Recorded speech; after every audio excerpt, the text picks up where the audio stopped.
बिस्मिल्लाहिर्रहमानिर्रहीम। अस्सलाम वालेकुम नाज़रीन, उम्मीद है आप खैर आफ़ियत से होंगे।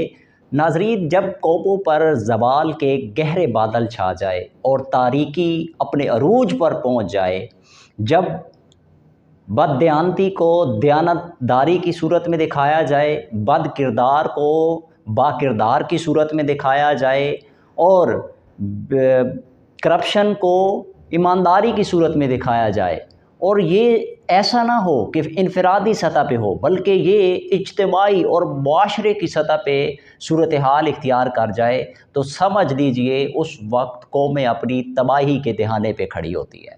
और उस वक्त तारीकी की उस गहरी रात के अंदर एक छोटा सा दिया उठा के भी शऊर की रोशनी लोगों तक पहुंचाना बहुत बड़ा जिहाद होता है।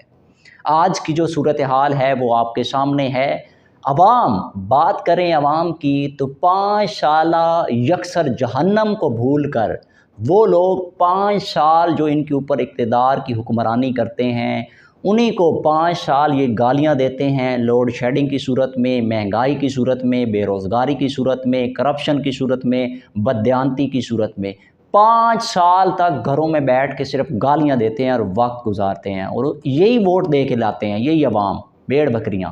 उसके बाद वही लोग एक नई आस उम्मीदें, कुछ लोग उसमें ख्वाब सजाए होते हैं तब्दीली के, कोई और नारे मुख्तलिफ जो आपको नज़र आते हैं सियासी पार्टियों के, कुछ लोगों के ज़ाती मफादात जुड़े होते हैं, किसी की बेटे की नौकरी हो जाएगी, किसी की भांजी की नौकरी हो जाएगी, वगैरह वगैरह वगैरह।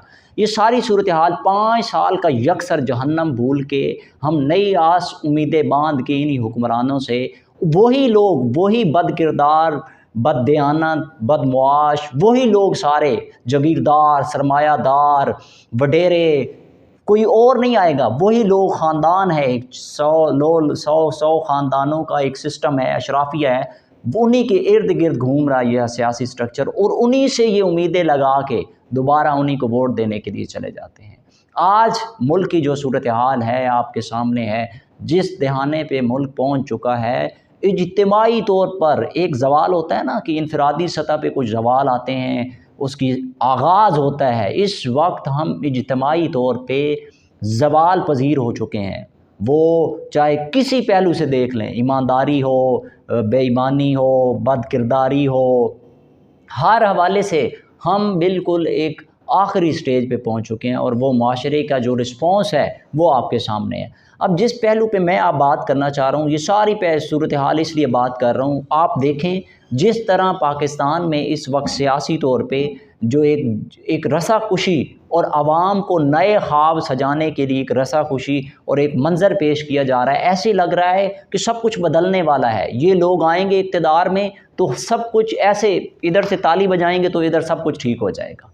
तो ऐसा बिल्कुल भी नहीं है। आपके सामने है वही जो घोड़े खच्चर थे वो इधर से निकले और दूसरी तरफ चले गए, वही वडेरे जागीरदार सरमायादार वही लोग हैं आपके सामने। सारे लोग एक पार्टी से निकलते हैं तो दूसरी पार्टी से, दूसरी पार्टी से निकलते हैं तो तीसरी पार्टी से। अब ये है क्या, आपको जॉब करते होते हैं ना, तो आपको जहां नज़र आ रहा होता है मेरा फ्यूचर अच्छा है, मेरा मुस्तकबिल अच्छा है, मुल्क से कंसर्न नहीं है। मुल्क से होता तो मुखलिस होते, एक नज़रिए पे मौत आती, ज़िंदगी आती, कुछ भी होता वहाँ डटे रहते। लेकिन इन लोगों का नज़रिया भी, इन लोगों की फ़िक्र भी, इन लोगों जिस चीज़ के साथ ये लोग मुखलिस हैं वो इनका इक़्तिदार है। वो चाहे किसी पार्टी में भी जगह बना के ये वहाँ पहुँच जाए और वहाँ इनको इक़्तिदार मिल जाए। अभी आपके सामने सूरत हाल है, नई पार्टीज़ बन रही हैं, लोगों को किस तरह जब डंडे की बुनियाद पे किस तरह उनकी जो है वो पार्टियाँ चेंज करवाई जा रही हैं। जो कुछ सूरत हाल है, एक रेड़ीदान से लेके एक मज़दूर तबका, हर शख्स जानता है कि इस वक्त क्या हो रहा है मुल्क में और क्या सूरत हाल हो रही है। सारी बात को सामने रखते हुए मैं आप तक जो मैसेज पहुंचाना चाहता हूं, इस सियासी शऊर की जो मैं बात कर रहा हूं, कि मैं हमेशा कोशिश होती है कि मैं आपको तक कोई शऊर व आगाही की कोई दस्तक दूं, तो वो मैं आप तक ये पहुंचाना चाहता हूं कि खुदारा ये वो निज़ाम है 75 साल से, इस सिस्टम को इन्होंने अपने प्रोटेक्शन के लिए बनाया। ये जितने भी 100 लोगों का ख़ानदान है, एक अशराफिया है, ये मुल्क पे काबिज़ हैं और ये इन्हीं के इर्द गिर्द घूमता है सब कुछ। इन लोगों ने ऐसा सिस्टम बना दिया हुआ है जिसके अंदर कोई ईमानदार, पढ़ा लिखा, बाकिरदार कोई शख्स आ ही नहीं सकता। क्यों? उसमें आप खुद समझदार हैं। अगर आप सोचें तो एक इलेक्शन लड़ने के लिए 20-25 करोड़ लगाना पड़ता है। आपके आगे पीछे गुंडे हों, लोगों को डराने के लिए हों, आपके पास इतनी सियासी मजबूत पीछे बैकग्राउंड हो, आपकी फैमिली सिस्टम इतना मजबूत हो, आपके पास ज़मीनें हों, जायदादें हों, सरमाया हो, तब जाके आप इलेक्शन लड़ सकते हैं। कोई अच्छा बाकिरदार, आप मुझे बताएं, आप जिसके पीछे मस्जिद में नमाज पढ़ते हैं, उससे बड़ा कोई बाकिरदार होता है कि आप एक अल्लाह के सामने हाज़िरी देने जा रहे हैं और वो आपके सामने इमामत कर रहा है? उससे बड़ा कोई आप मुझे बताएं, कोई मस्जिद का इमाम है, चलें उसको आप समझ लें कि वो दीन के पहलू से हम जो मजहबी अंबार होते हैं वहाँ पे उसको नाफिज करने के लिए एक स्ट्रीट पे खड़ा कर देते हैं, क्या वो जीत पाएगा? ओ भाई, वो तो लड़ ही नहीं पाएगा, उसके पास ये हथियार ही नहीं है जो आपने सिस्टम बना दिया हुआ है।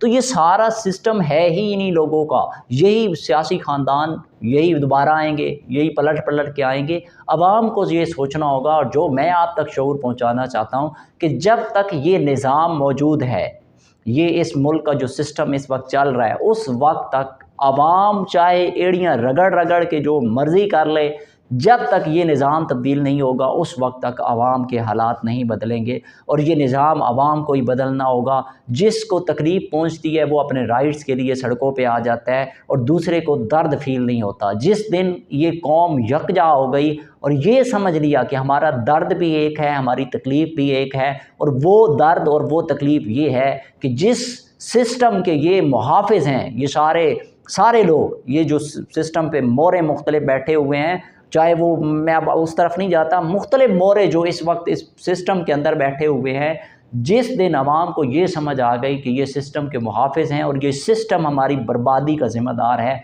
उस दिन इस कौम का मुस्तकबिल बदलेगा और कौम अपने हकूक़ और राइट्स पा सकेगी। मेरा मकसद आप तक ये शऊर पहुँचाना था कि काश ये कौम जो इस वक्त सोई हुई है, ये गलती हमारी है। हमारे सामने सारा कुछ हो रहे हैं, हम अंधे बहरे गूंगे बने हुए हैं, हम आंखों से देख रहे हैं, सिर्फ हम घर में बैठ के गालियां देते हैं। जिस दिन कौम यकजा हो गई और इस सिस्टम के ख़िलाफ़ एक जद्दोजहद के लिए तैयार हो गई और निकल पड़ी, वो दिन इस मुल्क में तब्दीली और इनकलाब का दिन हो।